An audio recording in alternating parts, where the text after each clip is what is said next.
वो डिस्कस करेंगे। तो इसको भी हमने सिलेबस वाइज ही डिस्कस किया है। तो अगर आप इसके रिलेटेड टॉपिक्स को देखना चाहते हैं तो वीडियो के आई बटन पर क्लिक करें, या फिर आप हमारे चैनल पर जाकर वहाँ पर प्लेलिस्ट में भी सर्च कर सकते हैं। तो चलिए दोस्तों, आज के इस वीडियो हम शुरू करते हैं। तो फर्स्ट ऑफ ऑल देखेंगे प्रिपरेशन ऑफ अल्किन्स। तो अल्किन्स को कई सारे मेथड से प्रिपेयर किया जाता है। तो पहला जो मेथड है वो है डिहाइड्रोहैलोजिनेशन ऑफ अल्काइल हैलाइड्स, यानी एक अल्काइल हैलाइड्स से अगर हम हाइड्रोजन हैलाइड्स को रिमूव करेंगे तो हमें जो है अल्किन्स फॉर्म होगा। Removal of elements of hydrogen halides, hydrogen halide जैसे HCl, HBr और hydrogen iodide, hydrochloric acid, hydrogen bromide and hydrogen halide from the adjacent carbon atoms of an alkyl halides is called as dehydrohalogenation। तो यहाँ पर है ethyl bromide, वहाँ पर हम KOH को ऐड करते हैं, फिर उसमें अगर हम थोड़े हीट देंगे तो इथिन फॉर्मेशन होगा, और ये जो KBr है वो सेपरेट होकर KBr जो अलग हो जाएगा, और इसमें जो OH है यहाँ से एक रिमूव होकर वाटर फॉर्मेशन होगा, और यहाँ पर हो जाएगा डबल बॉन्ड फॉर्मेशन। तो उसके जो मैकेनिज़्म है, मैकेनिज़्म को हम समझने के लिए पहले हमें जो है उसके E1 एंड E2 मैकेनिज़्म को समझना होगा। तो इसके जो मैकेनिज़्म है वो एलिमिनेशन रिएक्शन के एक एग्जांपल्स है। तो एलिमिनेशन रिएक्शन यानी जो कि E1 एंड E2 दो तरीके का होता है। तो फर्स्ट ऑफ ऑल हम देखेंगे E2 एलिमिनेशन रिएक्शन। तो जो E2 एलिमिनेशन रिएक्शन है उसे बाईमोलिकुलर रिएक्शन भी कहा जाता है, और ये जो E2 एलिमिनेशन रिएक्शन है वो वन स्टेप प्रोसेस होता है, और उसके बीच में एक जो इंटरमीडिएट में एक ट्रांजिशनल स्टेट फॉर्मेशन होता है। तो ये जो इथाइल ब्रोमाइड है, इथाइल ब्रोमाइड में उसका ट्रांजिशनल स्टेट फॉर्मेशन होता है, फिर इथिन फॉर्मेशन होता है। And base pull a proton away from a carbon, base pull a proton away from a carbon and simultaneously a halide ion depart and double bond form. तो ये जो ethyl bromide है, तो यहाँ पर जो हाइड्रोक्सिल आयन है उस वहाँ पर जो है एक प्रोटॉन की तरफ, ये जो हाइड्रोजन की तरफ यहाँ पर एक पुल होगा। तो ये जो है वाटर को सेपरेट कर देता है, यहाँ से एक हाइड्रोजन रिमूव होकर H2O को सेपरेट कर देता है, और यहाँ से एक हाइड्रोजन जो है वो Br के साथ अटैच होकर HBr अलग फॉर्मेशन होता है। तो इसके जो बीच में एक ट्रांजिशनल स्टेट फॉर्मेशन हो जाता है, यानी ये यहाँ से जब OH इस H के नज़दीक आता है तो वाटर को सेपरेट करता है, और ये एक बॉन्ड यहाँ पर आकर डबल बॉन्ड फॉर्मेशन हो जाता है। फिर नेक्स्ट जो आता है इथिन फॉर्मेशन होता है। तो इसके ऑर्डर ऑफ रिएक्शन के बारे में देखेंगे। तो E2 एलिमिनेशन जो रिएक्शन है वो सेकेंड ऑर्डर काइनेटिक्स होता है, और ये जो है अल्काइल हैलाइड्स और बेस के ऊपर डिपेंड्स करता है। जो रेट ऑफ रिएक्शन है वो अल्काइल हैलाइड्स और बेस को डायरेक्टली प्रोपोर्शनल होता है। तो हम देखेंगे उसके नेक्स्ट जो है कैरेक्टरिस्टिक ऑफ E2 रिएक्शन। तो ये जो है सेकेंड ऑर्डर काइनेटिक्स है, ये रीअरेंजमेंट को इन्वॉल्व नहीं करता है, और ये लार्ज हाइड्रोजन आइसोटोप इफेक्ट्स को दर्शाता है, और ये जो है हाइड्रोजन एक्सचेंज को अकम्पाइंड नहीं करता है। तो अब हम देखेंगे E1 एलिमिनेशन रिएक्शन। तो E1 एलिमिनेशन रिएक्शन जो है वो एक यूनिमोलिकुलर रिएक्शन है, और ये जो है सेकेंडरी और टर्शियरी अल्काइल हैलाइड्स इसी E1 एलिमिनेशन रिएक्शन के द्वारा ही एलिमिनेट होता है, और ये जो है 2 स्टेप मैकेनिज़्म है, और इसके इंटरमीडिएट में एक कार्बोकैटायन फॉर्मेशन होता है। तो यहाँ पर एक अल्काइल हैलाइड्स है जो कि टर्ट ब्यूटाइल अल्काइल हैलाइड्स है। जब हम उसे आयनाइजेशन करेंगे तो टर्ट ब्यूटाइल कार्बोकैटायन फॉर्मेशन होता है। यहाँ पर जो है कार्बोकैटायन में यहाँ पर एक पॉजिटिव चार्ज होता है, और जो है एक स्लो प्रोसेस होता है। तो वही टर्ट ब्यूटाइल कार्बोकैटायन को जब हम और रिएक्शन करेंगे तो जो कि एक फास्ट प्रोसेस है जिससे आइसोब्यूटाइलिन फॉर्मेशन होता है। तो इसका ऑर्डर ऑफ रिएक्शन के बारे में बात करेंगे तो एक फर्स्ट ऑर्डर रिएक्शन है, और जो रेट ऑफ रिएक्शन सिर्फ अल्काइल हैलाइड्स पर ही डिपेंड करता है। तो rate of reaction is directly proportional to the alkyl halides. और जब ये टर्ट ब्यूटाइल कार्बोकैटायन होता है उसमें उससे जो प्रोटॉन लॉस होकर आइसोब्यूटाइलिन फॉर्मेशन हो जाता है। तो उसके एविडेंस के बारे में देखेंगे। Evidence for E1 mechanism. तो ये जो E1 मैकेनिज़्म है वो फर्स्ट ऑर्डर काइनेटिक्स को फॉलो करता है, और ये जो प्राइमरी हाइड्रोजन आइसोटोप इफेक्ट्स को अकम्प्लाइज नहीं करता है, and it's involve in the formation of carbocation, so always accompanies by rearrangement, जो कि एक ये रीअरेंजमेंट को ही दर्शाता है, रीअरेंजमेंट में इन्वॉल्व होता है। जो E2 एलिमिनेशन रिएक्शन था वो रीअरेंजमेंट में इन्वॉल्व नहीं होता है। तो हम देखेंगे कुछ फैक्टर्स E2 एलिमिनेशन रिएक्शन के, factors affecting E2 elimination reaction. तो जिसमें फर्स्ट है नेचर ऑफ अल्काइल हैलाइड्स। तो जो अल्काइल हैलाइड जो होता है वो बहुत ही इंपॉर्टेंट होता है। Alkyl halides are important substrate in elimination reaction. जो अल्काइल हैलाइड्स होता है वो बहुत ही इंपॉर्टेंट सब्सट्रैक्ट होता है एलिमिनेशन रिएक्शन में। और जो अल्काइल हैलाइड्स होता है वो एक गुड लिविंग ग्रुप होता है। अगर लिविंग ग्रुप अच्छा होगा तो रेट ऑफ रिएक्शन भी बेटर होता है। तो इसके रिएक्टिविटी हम देखेंगे।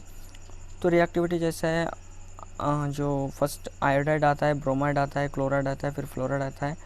तो alkyl iodide is greater than alkyl bromide, is greater than alkyl chloride and followed by alkyl fluoride. So next है नेस ऑफ बेस।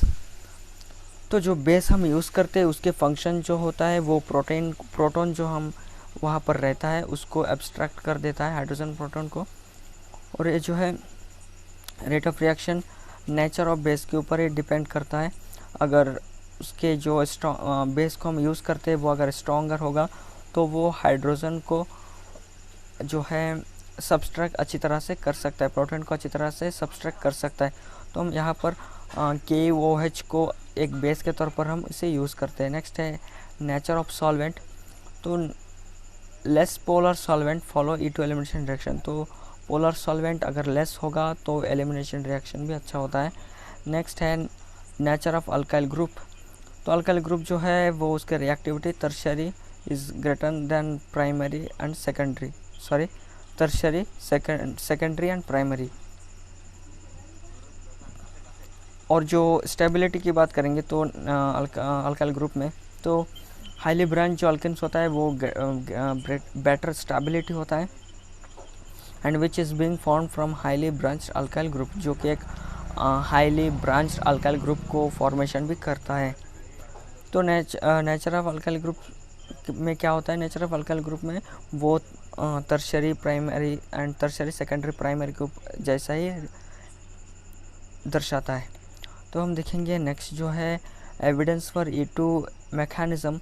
तो ये जो E2 मैकेनिज़्म है उसके एविडेंस के बारे में देखेंगे। तो इसमें फॉलो सेकेंड ऑर्डर काइनेटिक्स, इस सेकेंड ऑर्डर काइनेटिक्स को फॉलो करता है। और इसमें रीडिटरमाइनिंग जो स्टेप्स होता है वो अल्काइल हैलाइड्स और मॉलिक्यूल ऑफ बेस के ऊपर रहता है। और ये जो है रीअरेंजमेंट को वे जो है रीअरेंजमेंट नहीं होता है E2 मैकेनिज़्म में, E1 मैकेनिज़्म में होता है। तो जो रेट ऑफ रिएक्शन होता है वो अल्काइल हैलाइड्स और बेस के ऊपर डिपेंड्स करता है, जो कि हम पहले ही पढ़ चुके हैं। फिर आइसोटोप इफेक्ट्स है। This elimination reaction show a large hydrogen isotope effects. जो E2 मैकेनिज़्म है वो लार्ज हाइड्रोजन इफेक्ट्स को दर्शाता है and it is due to difference in rate due to difference in isotope effects. जो हम आइसोटोप इफेक्ट्स को यूज़ करते हैं तो वो डिफरेंस होता है क्योंकि हम डिफरेंस आइसोटोप इफेक्ट्स को हम यहाँ पर यूज़ करते हैं। And absence of hydrogen exchange. तो सेकेंड ऑर्डर जो E2 एलिमिनेशन रिएक्शन है ये टिपिकली सेकेंड ऑर्डर रिएक्शन होता है, तो इसमें कोई भी हाइड्रोजन एक्सचेंज नहीं होता है। नेक्स्ट है एविडेंस फॉर E1 मैकेनिज़्म। तो E1 मैकेनिज़्म जो है फर्स्ट ऑर्डर काइनेटिक्स को दर्शाता है, फॉलो करता है। और ये आइसोटोप इफेक्ट्स को एक्म्प्लाइज नहीं करता है। और यहाँ पर जो है रीअरेंजमेंट्स यहाँ पर E1 मैकेनिज़्म में इन्वॉल्व होता है। तो नेक्स्ट जो है factors affecting E1 elimination reaction. तो फर्स्ट उसी तरह नेचर ऑफ अल्काइल हैलाइड्स है। तो इसके रिएक्टिविटी भी tertiary, secondary and primary same E2 की तरह ही है।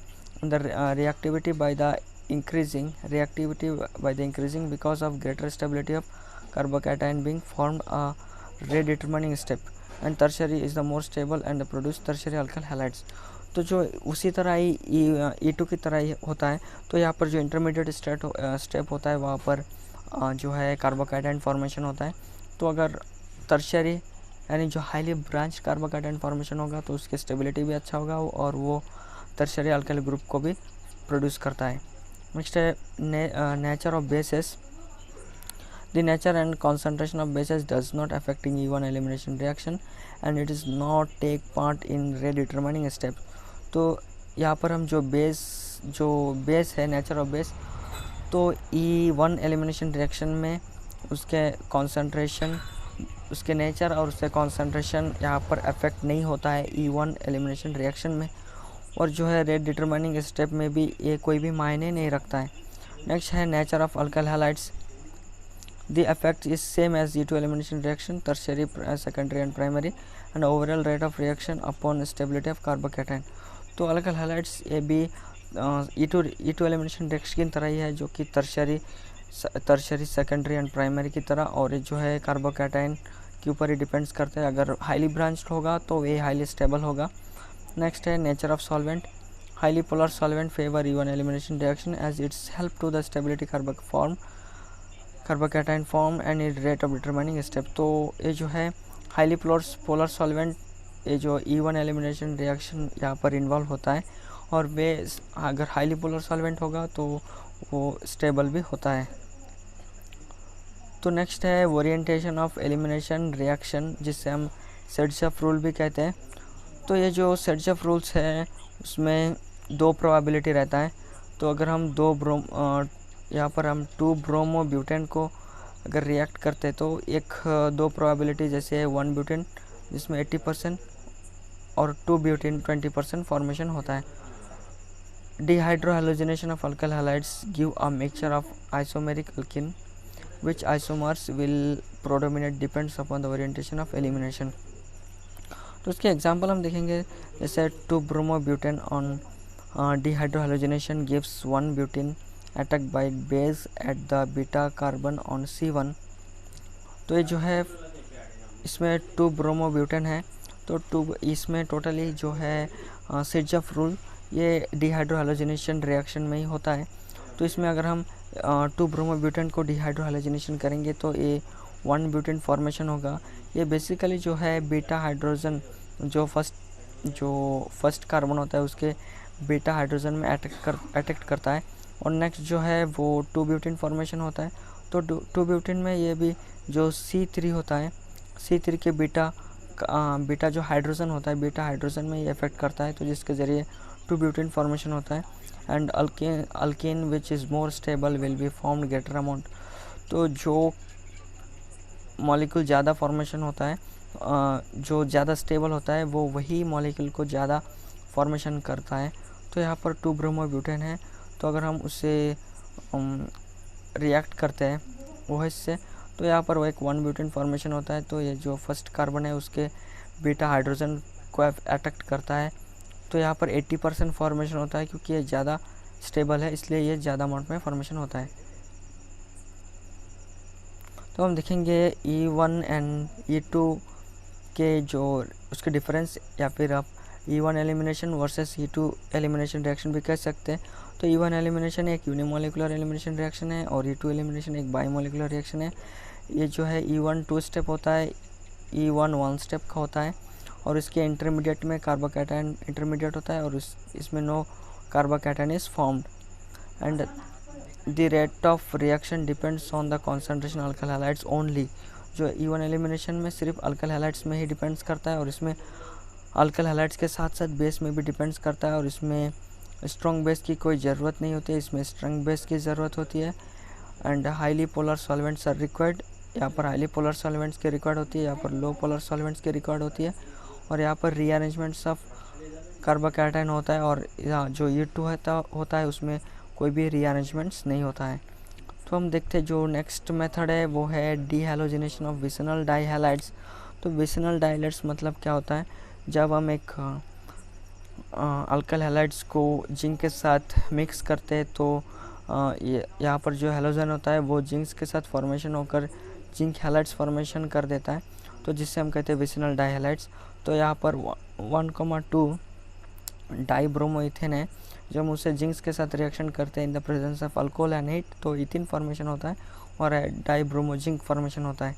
तो vicinal dihalides when heated with zinc dust is loss a molecule of halogen and zinc halides to form alkenes.